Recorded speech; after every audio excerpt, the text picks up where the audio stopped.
Thank you very much, and I will, as chair, start off the Q&A before I go to my colleague, Senator Cormier, Senator Duchesne. Mr. Benji, I've heard your testimony here with a great degree of interest, and it's not the first time we've heard, of course, digital creators talking about a bill that is designed to determine who is viewed and who is not viewed, and we understand the holes in this bill as we continue to study this bill week after week after week.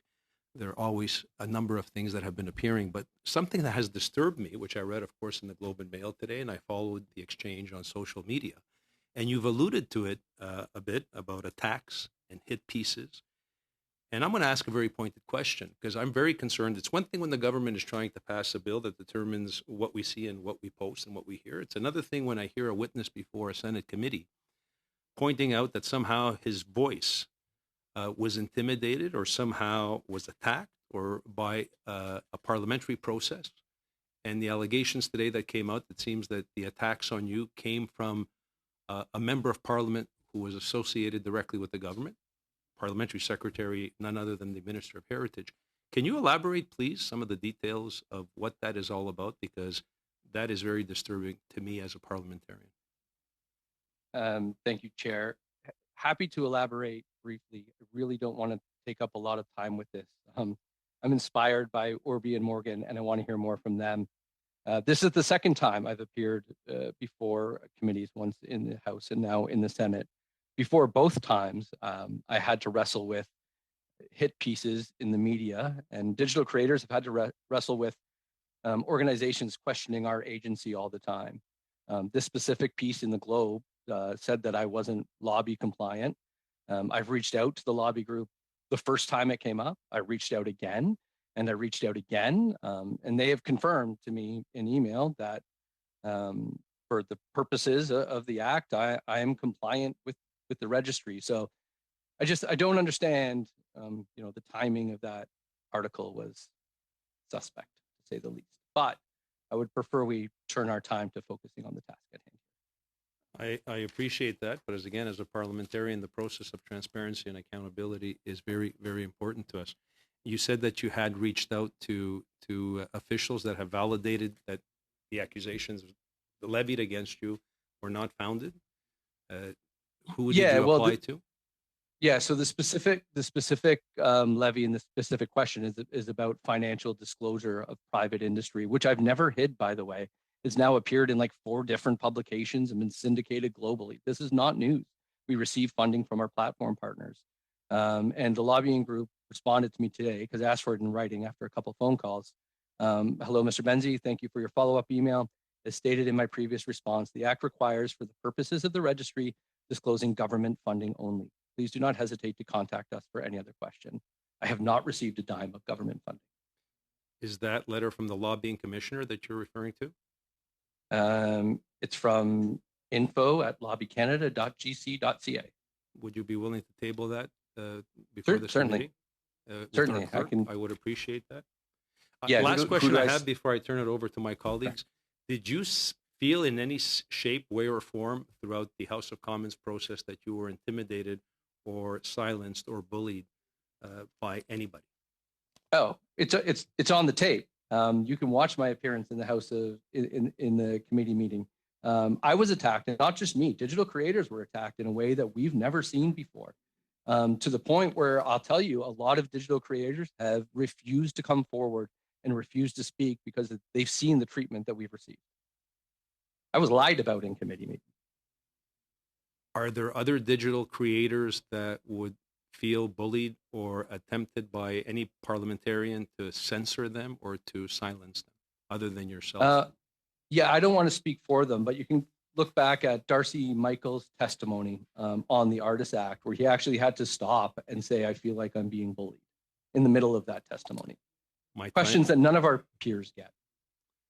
Thank you, Mr. Benzi. I will turn it over to my colleagues, Senator Cormier and then Senator Millville-Duchesne. Thank you, Mr. Chair. So my question is for Mr. Benzi. I'm interested to better understand the relation between the creators and the platforms, the tech platforms. So it is fair to say that creators who you represent are reliant on the tech platforms to host their content. I would like to know, what is the negotiating power of the creators towards those platforms? And more importantly, what should these platforms be doing to better support Canada's digital first creators? Not what they're doing actually, but what they could do better. So that's my question. Excellent question. Thank you, Senator. And Urbi and Morgan are here and can answer about the relationship even better than I can. But I can say that there's a big misconception out there that the creators work for a specific platform. They don't. The platforms are providing a service. They provide a distribution method, and they share their revenues with the creators. So there's no obligation for us to use them. It's not like we're not in the old broadcast world where one platform or three companies or four companies have control. And no creator, no successful creator is really beholden to any one platform. All creators use different platforms in different ways and build communities. The platforms are a distribution method. Yeah, I don't want to interrupt you. I understand that. Understand that, but they do a lot of money. So I want to understand what is there in that for the creators, and what is the relation, and what can they do better, because they do a lot of money. Sure. So sure. and I'm worried for creators. So I want to hear you on that, and of course, Ms. Roy, if you would please also give us your point of view on this. If I can have just one. Sorry, no, go ahead, Urbi. I apologize. No, go ahead, Mr. Benzi, finish. Okay. Yes. No, they can be doing a lot more. I think you should take all the money that you're asking for from the digital platforms and quadruple it. They should be investing more in the creator economy here in Canada. But it should be focused on the supply side. Create more creators, more funding programs, more programs to enrich creators, more training on how to use lights and cameras and microphones, how to build a better business, how to make merch sales. Invest that way in helping creators build a business. That's what makes a successful creator. Urbi, please. I was going to say, very similar to what you just said, Scott, is, I have been, so I'm mainly on the TikTok platform. And I will say, as an example, the billboard, that really big billboard that I was on, I was paid for that by TikTok. So TikTok provides me and other creators in Canada with a lot of opportunities to get out there.